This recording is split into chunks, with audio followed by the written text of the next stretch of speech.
Welcome to the hottest movie review on the internet today, the A-List Review. I'm your host, the Game Changer, Wes Troop. And today I'm here to review one of the latest new releases to open up in theaters.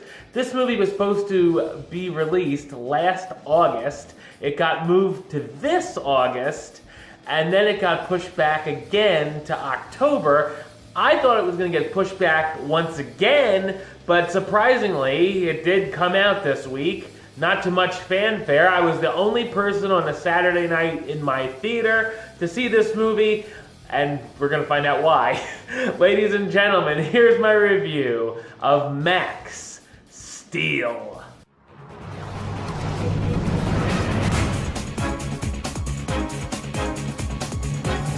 A high school student named Max discovers he has some odd powers, including energy seeping from his hands and the ability to control electronic devices.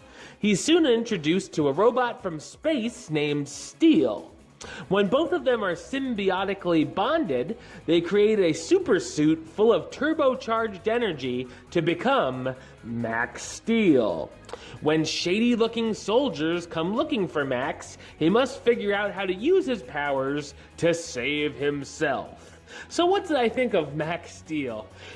Well, it is a disastrous sci-fi action film.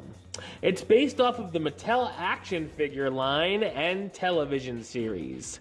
Surprisingly, I never saw a trailer for this movie in all of my theater going and never saw a commercial for it either on television, so I went into the experience knowing next to nothing about it.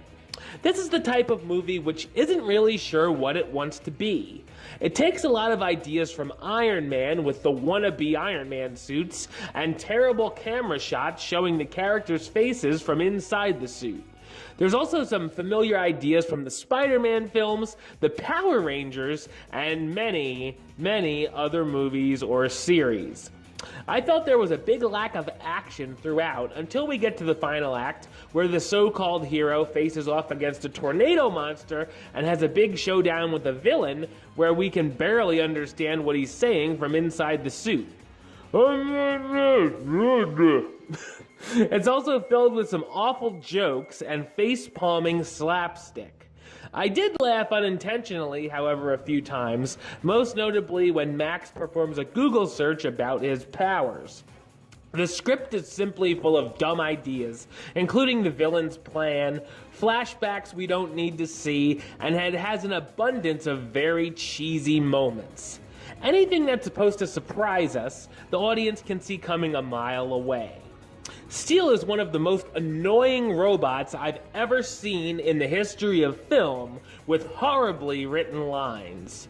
There's also a big lack of chemistry between Max and his love interest.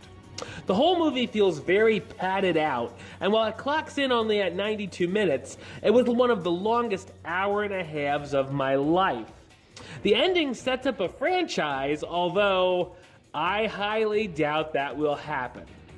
The acting is cringeworthy, bland, and sometimes laughably bad, starring Ben Winchell as Max McGrath. No, not Mark McGrath, the singer from Sugar Ray, although maybe he would have been better.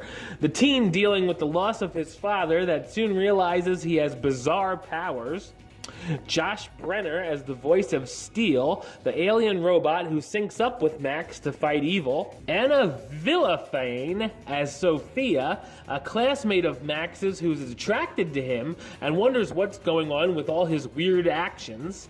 Andy Garcia as Dr. Miles Edwards, a family friend who used to work with Max's father.